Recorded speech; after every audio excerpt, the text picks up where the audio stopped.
শুভ সকাল। মা তারার আশীর্বাদে আমরা সকলেই যেন সুস্থ থাকি এবং ভালো থাকি, এই কামনা করে আজকে আমার ভ্লগটা স্টার্ট করছি। এখন বাজে 9টা বাজতে প্রায় 10 মিনিট। আমার মেয়ে এখন স্কুলে, তাই সকালবেলা ওকে স্কুলে তাড়াতাড়ি পাঠিয়ে বাড়ির সমস্ত কাজকর্ম করে আমি এবার লেগেছি চিংড়ি মাছ বাছতে, যেটা আমার কাছে সব থেকে বড় এবং কঠিন কাজ বলে মনে হয়। চিংড়ি মাছ খেতে আমাদের কম বেশি সকলেরই প্রায় ভালো লাগে, কিন্তু এই কোট প্যান্ট পরা বাবুর ঝুটি ঝাঁটি কাটতে কাটতেই আপনার কাজের সময়ের অর্ধেকটা শেষই হয়ে যায়। সেরকমই আমার হাল। বাজারে যখন অন্যান্য মাছ কিনি তখন সেই মাছগুলো ওখান থেকেই বাছিয়ে কাটিয়ে আনা হয়, কিন্তু চিংড়ি মাছ ওনারা বেছে দেবেন না। হ্যাঁ দেবেন হয়তো, কিন্তু সময় নিয়ে দাঁড়িয়ে থাকতে হবে। 15 থেকে 20 মিনিট প্রায় হয়েই গেল আমি এইভাবে একই নাগারে দাঁড়িয়ে দাঁড়িয়ে চিংড়ি মাছের ছুটি কেটে যাচ্ছি। মেয়ে স্কুল থেকে আসার আগে যতটা সময় কাজ করে এগিয়ে নিয়ে যায় আর কি, কারণ স্কুল থেকে ফিরলে তাকে খাওয়ানো, ফ্রেশ করা ইত্যাদির পেছনে অনেকটা সময় তাকে দিতে হয়। এরপর আবার থাকে হাজব্যান্ডের কাজে বেরোনোর তাড়া। মানে এমনিতেও অনেকটা হেল্প করে, কিন্তু সকালের দিকটা সেরকমভাবে সময় পায় না। মেয়েকে স্কুল দিতে যাওয়া, তাকে স্কুল থেকে নিয়ে আসা, তার মাঝে কিছু অফিসের কাজ থাকলে সেসব করা, এসবের পেছনে সময় দিতে দিতে আবার বাজার দোকান থাকলে তো আর দেখতেই নেই। তাহলে নিজের জন্য আর কোনো সময় পায় না, মানে আমাকে হেল্প করার মতো। বিশেষ করেও রান্নার কাজে আমাকে অনেকটাই সাহায্য করে। সন্ধ্যের পর যদি একটু তাড়াতাড়ি কাজ থেকে ফিরে আসে তাহলে সন্ধ্যের তরকারির কোনো চিন্তা থাকে না আমার। আমি তখন মেয়েকে একটু সময় দিই, একটু পড়াশোনা করাই, আঁকাই, আর ওইদিকে আমার রাতের রান্নার কিছুটা এগিয়ে দেয়। আর রবিবার হলে তো দেখতেই নেই, সারা দিনের রান্নার দায়িত্ব ওই নিয়ে নেয়। এদিকে আমার ঘরের সমস্ত কাজ কমপ্লিট। এবার একটু মুড়ি খেতে হবে, মানে সকালবেলা এটা ওটা খাওয়ার থেকে একটু যদি আলু সেদ্ধ থাকে সেটা দিয়ে মুড়ি খেতে আমার অনেক ভালো লাগে। এতে দেখি শরীরটাও ভালো থাকে। এদিকে মেয়েকে আনতে যাওয়ার সময় হয়ে গিয়েছে, তার পাপা তাকে আনতে গেছে। ততক্ষণে আমি বরং আনাজটা কেটে একটু কাজটা এগিয়ে রাখি।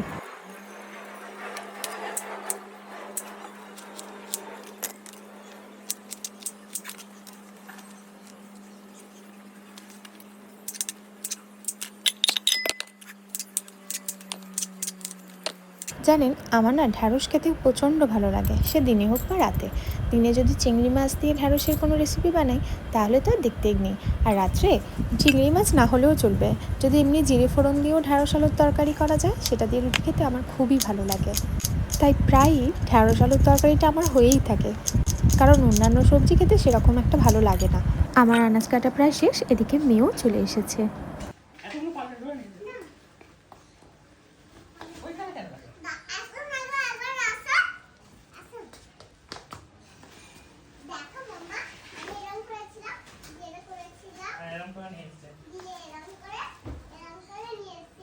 হ্যাঁ পাখা চালো, লাইট জ্বালো, পাখা চালো।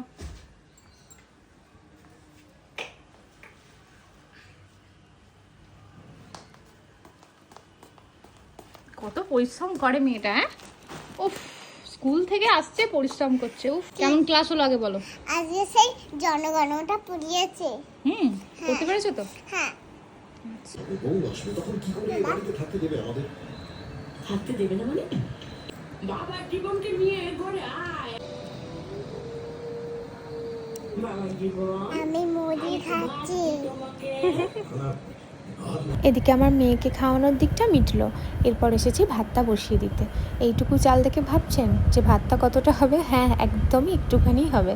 মানে আমরা 2 মেয়ের জন্য হাফ কাপ চালই আমাদের জন্য যথেষ্ট। রান্নার সমস্ত জোগাড় কমপ্লিট করে ভাতটা চাপিয়ে আমি এবার মেয়েকে একটু ব্যস্ত করিয়ে চলে যাব স্নানে।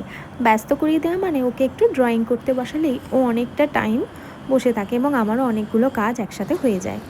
এদিকে স্নান সেরে এসে মেয়ের সাথে একটু গল্প করতে করতে চুল আঁচড়াচ্ছি। তবে এখন যা চুল উঠছে মনে হয় না বেশি দিন আর আমার এই চুলটা থাকবে। তাই অনেক দিনই ধরেই ভাবছি যে লম্বা চুল কেটে ছোট করে নেব। ওই ভেবে ভেবে প্রায় 1.5 বছর হলো, মায়া ত্যাগ করতে পারছি না কিছুতেই। এভাবে মাথার সব চুল উঠতে উঠতে একদিন হয়তো টাকই পড়ে যাবে, শুধু টাকার অভাব থাকবে, এই যা। আর যতবারই চুল কাটবার কথা ভেবেছি বাড়ির বড়রা কেউ একবারও হ্যাঁ বলেনি। মানে একজনও যদি একটু বলতো হ্যাঁ কেটে ছোট করে নে, ম্যানেজ করতে পারছিস না যেহেতু, কিন্তু কেউই বলেনি।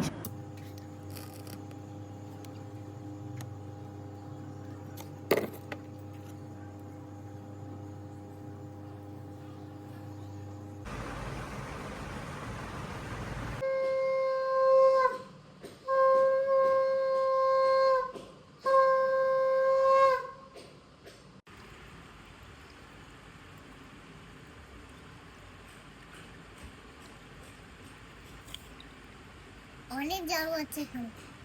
একটু কাজের ফাঁকে নিজের জন্য, মানে এনার্জিটাও তো লস হয়, তবে এই আমন্ড আমি ভিজিয়ে কিন্তু খেতে পারি না।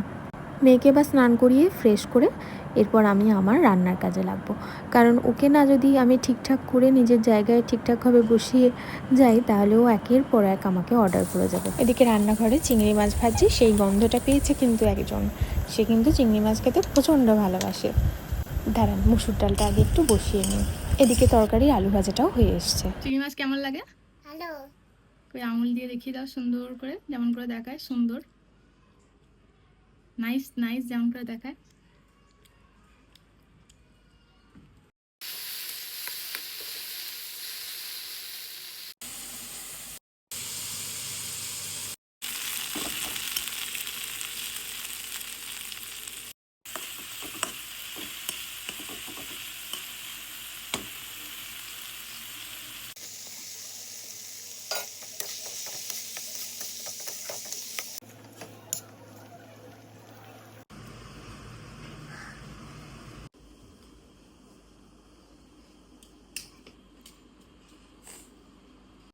আমার মা আজকে কি বানিয়েছে আমি দেখাচ্ছি। এই দেখো, এইটা ঢেঁড়স, এইটা চিংড়ি মাছ, এটা ডাল, এটা ভাত রান্না করেছে মা। আমাকে খাওয়াবে জন্য আমার খুব ভালো লাগে চিংড়ি মাছ। বিষাক্ত ভালোবাসা। বিষাক্ত ভালোবাসা? সে আবার কেমন ভালোবাসা? ওকে, টাটা। টাটা। এখন আমি খেয়ে নিই।